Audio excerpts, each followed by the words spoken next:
Hello friends, Jai Hind, Vande Mataram. Welcome back to our YouTube channel. Friends, आज एक बहुत महत्वपूर्ण विषय पर बात करने वाले हैं। सुप्रीम कोर्ट के एक वर्डिक्ट के ऊपर बात करेंगे।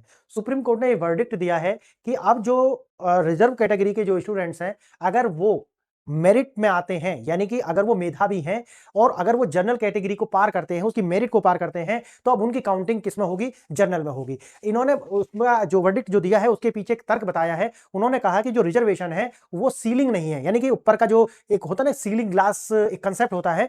तो जो सीलिंग ग्लास है ना, ये वो नहीं है, बल्कि ऊपर जाने से रोकता नहीं है, बल्कि एक बेस है। यानी कि जो रिजर्वेशन है वो बेस है, एक लॉन्च पैड है जो आपको उड़ने के लिए एक बेस प्रोवाइड कराता है। तो दोनों में अब मैं आगे आपको समझाऊंगा इसमें कि ऊपर एक छत नहीं है कि आप इसके ऊपर नहीं जा सकते रिजर्वेशन, बल्कि रिजर्वेशन क्या है? एक लॉन्च पैड है जहां से आपको उड़ान भरनी है। इसके पीछे उन्होंने दो तीन तर्क दिए हैं सुप्रीम कोर्ट ने। एक तो जो मैंने बताया यही तर्क उन्होंने दिया है। दूसरा उन्होंने ये बताया है कि इससे एक जो स्टिग्मा लगा हुआ है कि अरे आप तो रिजर्वेशन कैटेगरी से सेलेक्ट होकर के आए हो, अगर अरे आप तो ये, तो उसमें क्या है कि जो मेधावी छात्र है उसे ये लगता है कि भाई मैं तो रिजर्व कैटेगरी से हूं, तो जो स्टिग्मा, जो धब्बा उसके ऊपर लगता है, एक उसको मिटाने की बात उन्होंने कही है कि एक उसको भी मिटा दिया जाएगा। और तीसरी जो बात उन्होंने ये कही है कि ज्यादा से ज्यादा लोग जो है, अगर मेधावी छात्र किस में आएंगे? जनरल में आएंगे। तो जनरल में, तो जनरल का मतलब ही क्या है? सभी के लिए। और आरक्षित किसके लिए है? जो रिजर्व कैटेगरी के लिए है। और तीसरा कारण उन्होंने बताया है कि जो पार्टिसिपेशन है वंचित वर्गों का, वो बढ़ेगा। तो लगभग ये जो तीन स्टेटमेंट है उन्होंने इसके पीछे दिए हैं कि कारण उन्होंने यही बताया है कि जो अब मेरिट है वो जनरल में काउंट की जाएगी, वो लोग जो मेधावी हैं और रिजर्व कैटेगरी से आते हैं।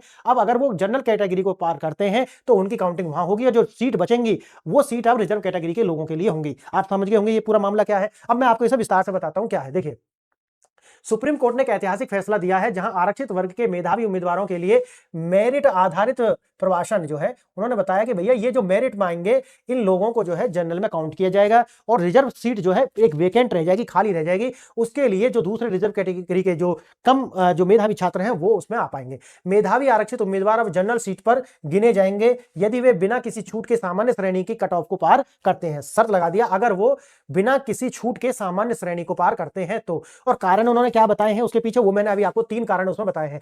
आरक्षित वर्ग और सामान्य श्रेणी, अगर वो यहां से यहां पर आते हैं तो वो यही काउंट होंगे, बेशक वो रिजर्व कैटेगरी से क्यों ना हो। आरक्षण जो है उन्होंने क्या बताया था? सीलिंग नहीं है, ग्लास ऊपर एक सीलिंग नहीं, छत नहीं है, बल्कि क्या है? एक फर्श है। फर्श मतलब है लॉन्चिंग पैड है जहां से जो है ये ऊपर जाएंगे। अब जैसे यहां बताया गया, यह एक शुरुआत है, यह एक शुरुआत है, योग्यता को सीमित करने वाला बंधन नहीं है। याद रखना, उन्होंने क्या बताया है कि रिजर्वेशन योग्यता को बंधन नहीं है, योग्यता को सीमित नहीं करता, बल्कि यहां से ये क्या है? एक लॉन्च पैड की तरह तुम्हें लॉन्च करेगा। अब इसमें क्या बताया कि आरक्षित सीटों का जो दायरा वो बढ़ जाएगा। क्यों बढ़ जाएगा?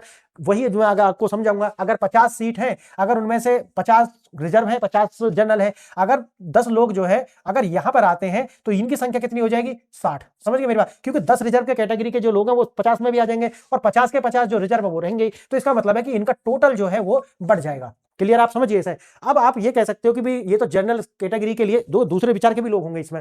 वो कहेंगे तो जो जनरल कैटेगरी है उसके लिए एक तरीका से भाई ये तो सीटों को खत्म करना जैसा ही एक तरीका से देखा जाए कि या तो आप 100% रिजर्वेशन कर दीजिए। अगर आपको यही समस्या है तो आप 100% रिजर्वेशन क्यों नहीं कर देते? समझ गए? लेकिन अपने अपने तर्क है, मैं आपको इसमें बताऊंगा उन्होंने इसके पीछे क्या तर्क दिए हैं।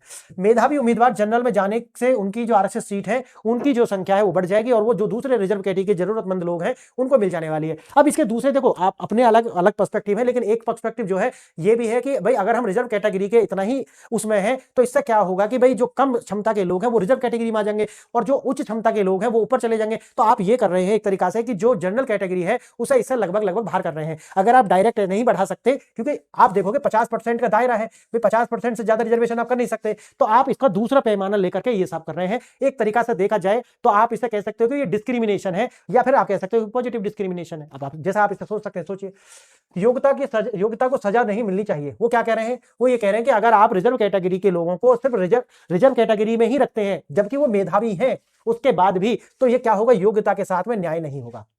दूसरा, स्क्रीनिंग परीक्षा एक निष्पक्ष मैदान है। यहां सफलता की आपकी योग्यता की पहचान आपकी श्रेणी की नहीं है। इसका मतलब वो ये कह रहे हैं कि जैसा कि प्रीलिम्स एग्जाम हो, वो एक स्क्रीनिंग एग्जाम हो, सफलता तो निश्चित होती नहीं है। मेंस में जाते हैं, इंटरव्यू होता है, जब जाकर के उनके अंक जुड़ते हैं फाइनल रिजल्ट में। तो ऐसा अगर एग्जाम, वो कह रहे हैं कि यहां तो सिर्फ क्या है? निष्पक्षता का मैदान है, स्क्रीनिंग। अब है सामाजिक कलंक, जो मैंने आपको बताया था कि उन्होंने कहा था कि जो सामाजिक स्टिग्मा लगा हुआ है कि मेधावी होने के बाद भी रिजर्व कैटेगरी से अगर आता है तो कहते हैं कि भाई तुम तो रिजर्वेशन लेकर के आए हो। तो ये वाली बात भी जो है कहते हैं कि भाई अगर ऐसा होता है, जो बताइए आपको 10% 20%, तो उससे ये भी हो जाएगा कि अगर मेधावी है तो जनरल में सेलेक्ट होगा वो, और फिर ये जो स्टिग्मा है ये उसके ऊपर से हट जाने वाला है। अब बात आएगी मेरिट ही जनरल है। सुप्रीम कोर्ट के लिए ऐतिहासिक फैसले में समझना जिसमें आरक्षण और योग्यता की जो बहस है उसको नई दिशा मिली है, और जो नई दिशा है मैंने आपको 3 एग्जांपल में शुरू में समझाई है। एक छात्र, एक परीक्षा और एक मुश्किल सवाल। कल्पना कीजिए कि अब यहाँ पे एक एग्जांपल दिया गया है कि कोई व्यक्ति राहुल है। राहुल एक आरक्षित वर्ग से आता है जिसने दिन रात मेहनत की और उसने प्रीलिम्स परीक्षा जो है उसको अंक जो है प्राप्त किए और जनरल में उसने वो कैटेगरी में पास कर लिया। अब सवाल यह है कि क्या ये सिस्टम राहुल को उसकी जन्म श्रेणी के कारण ही आरक्षित सीट जो है उसे लेने के लिए मजबूर करेगा? ये जो क्वेश्चन है जो हमने शुरू में बताया कि भाई उसमें टैलेंट है कि वो जो है रिजर्व कैटेगरी से नहीं बल्कि जनरल में वो जो है क्वालिफाई कर रहा है। तो अगर वो क्वालिफाई कर रहा है तो कह रहे हैं कि उसे जनरल में काउंट कीजिए, आरक्षित जो 50 सीटें हैं जो भी उसमें आती हैं, एग्जांपल के लिए बता रहा हूं, तो वो जो है रिजर्व रह जाएंगी। ये है। अब दूसरा जो मैंने आपको शुरू में बताया है कि आप इसे ये कहेंगे कि भैया फिर जो जनरल वाला है उसे बिल्कुल बाहर कर दीजिए, आप यही है 100% रिजर्वेशन कर दीजिए। सुप्रीम कोर्ट का ऐतिहासिक जवाब, merit based migration. Supreme court ने एक मास्टर स्ट्रोक जवाब दिया, यदि आप अपने आरक्षण की चाबी का उपयोग किए बिना दरवाजा खोल लेते हैं तो आपको आरक्षित कमरे में जाने की जरूरत नहीं है, आपने अपनी जगह अपने कंपटीशन से बनाई है। अब बात यही, अगर कंपटीशन में इतना ही तुम्हें विश्वास है तो फिर खोल दीजिए, सबको जीरो करिए। भाई देखो लॉजिक पे अगर आप आओगे, क्योंकि भिन्न भिन्न तरीके के लोग आएंगे इसमें कमेंट करना है, लेकिन आपको यह समझना पड़ेगा कि डिस्क्रिमिनेशन होता है। अगर आप उसमें पॉजिटिव या नेगेटिव जोड़ देंगे तो उससे कुछ बदलता नहीं है, ये डिस्क्रिमिनेशन ही एक तरीका से। देखिए योग्यता के लिए जो माध्यम से पहचान जन्म के आधार पर नहीं, आपके अंक पर्याप्त और श्रेणी जो है मायने नहीं रखती। अब आरक्षण फर्श है, छत नहीं है, जो मैंने आपको बताया है, यानी कि वो एक लॉन्च पैड है ना कि एक सीलिंग है, बस ये बताया है। आरक्षण का सही अर्थ है एक फर्श ना कि एक छत, यानी कि छत का मतलब है कि इसके ऊपर आप नहीं जा सकते, है जैसे 50% से ऊपर आप नहीं जा सकते, कि अगर आपको होना है तो 50% में ही सेलेक्ट होना है, बाकी नीचे रह जाएंगे। इसमें क्या वो कह रहा है कि भैया तो क्या है, लॉन्च पैड है, ऊपर छूटने के लिए ऊपर कोई आपके पास आप हो सकता है भी ये हो कि ये तो एक एग्जाम्पल है ना, तो ये हो सकता है कि भाई जनरल कैटेगरी में अब क्यों एक आंकड़ा मैंने उसमें भी दिया था कि अब आप ये नहीं कह सकते कि भाई अब एससी एसटी ओबीसी में जो है अब योग्य लोगों की कमी है, ये अब ये नहीं चलने वाला, अब ये जो थितराई नहीं चलेगी, अब योग्य लोग जो है पर्याप्त योग्य लोग अभी उनमें है। अगर ये होता है तो आप ये मानिए कि जनरल जो लोग हैं उनकी सीटों की संख्या कम हो जाने वाली है, ये आप समझ लीजिए। अब बात यही आती है, कॉम्पिटिशन तो है ही है, क्योंकि आप ये भी देखोगे अगर कॉम्पिटिशन पे आओगे तो फिर तो जनरल बेशक वो कम है लेकिन संख्या तो उनकी ज्यादा है। अगर आप टोटल सीट में देखोगे तो गवर्नमेंट जॉब में देख लीजिए या प्राइवेट कॉर्पोरेशन वगैरह में देख लीजिए।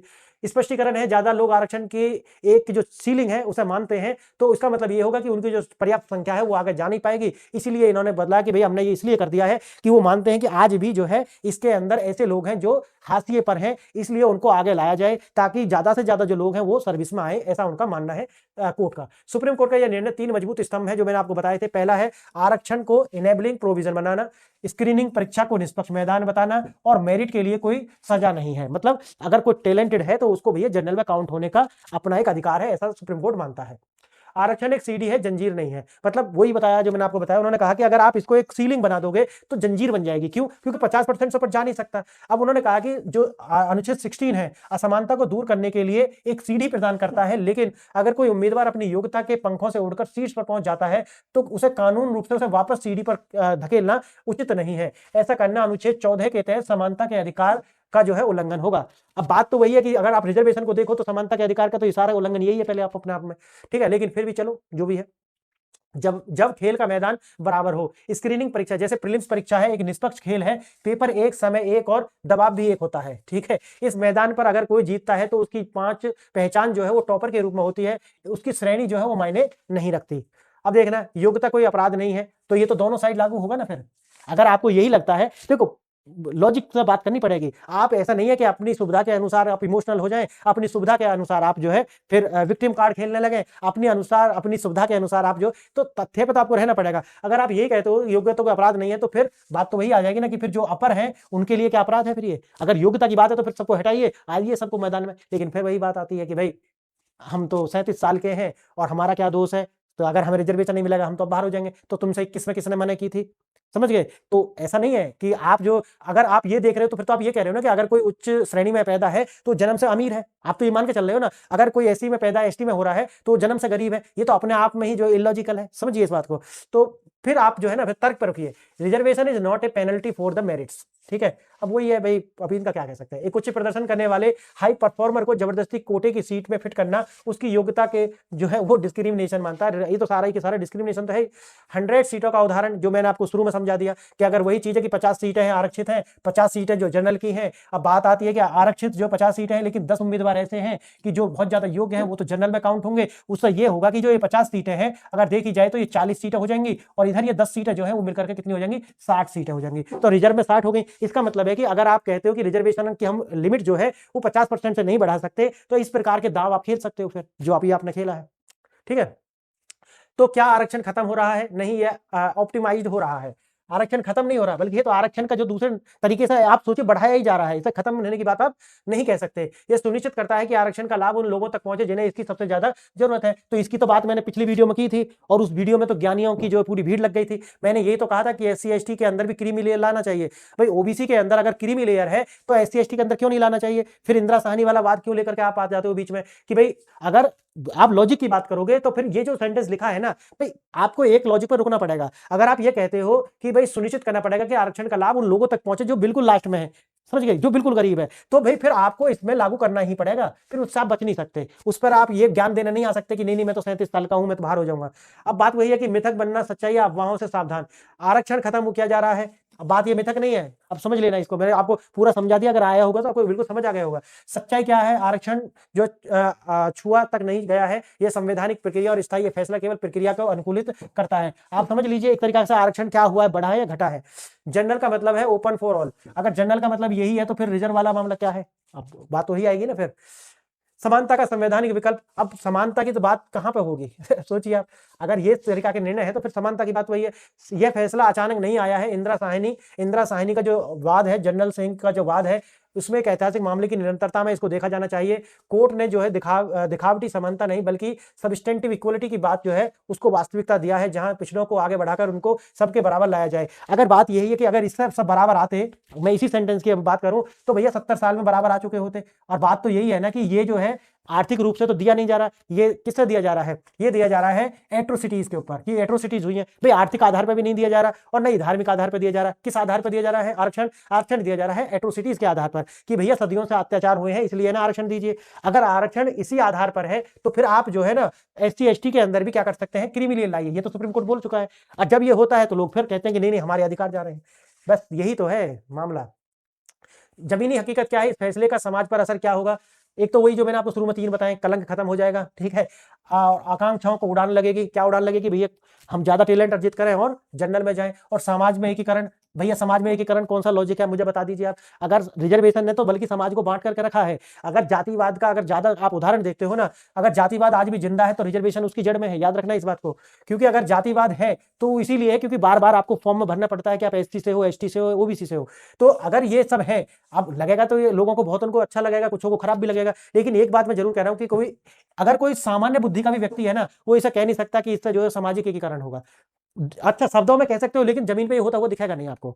और अगर कोई है तो मुझे नीचे कमेंट करके बताना कि समाज में एकीकरण कैसे होगा इससे। हम कैसा भारत बनाना चाहते हैं? हम ऐसा ही भारत बनाना चाहते हैं जहां पर ऐसी राजनीति होती रहे और रिजर्वेशन से जो है वो राजनीति के लिए एक जगह बनी है और समाज में जो है लगातार बंटवारा होता हुआ दिखा है। ठीक है, एट्रोसिटीज जो लिटरेचर है वो अपने आप में एक फर्जी लिटरेचर है। उसका कोई भी अगर आप देख लो, अगर कहीं से भी आप ला करके दिखा दो, और फिर ये मत कहना कि वहां किताब में और उस किताब में नहीं। मैं कह रहा हूँ एक्सेप्शन छोड़ दीजिए। बात है वृहद रूप से, कोई भी समाज समान नहीं होता। हर समाज में तरीका की कमी होती है, लेकिन आप एक एक्सेप्शन को ला करके उसको रूल नहीं बना सकते। एक्सेप्शन नेवर रूल, समझना। तो एक्सेप्शन रूल नहीं होते। स्क्रीनिंग परीक्षा वही है जो मैंने आपको बताया है शुरू में। तो हम ऐसा ही भारत बनाना चाहते हैं जैसे आपने देखा इसमें कि हम जो है अपना कुछ नहीं छोड़ना चाहते, लेकिन दूसरे के घर में से उसको काट छांट करके दूसरे की जो वाहवाही हम लूटना चाहते हैं। ऐसा भारत हम बनाना चाहते हैं। ठीक है, बताइए आपको ये वीडियो कैसा लगा। अगर आप असहमत हैं तब भी आप इस पर कमेंट कर सकते हैं, बताइए कि आपको लेकिन लॉजिक होना चाहिए कमेंट में, ये ध्यान रखना। तो आज के लिए इतना ही। आप इस वीडियो को शेयर कीजिए और आपने वीडियो यहां तक देखी उसके लिए धन्यवाद।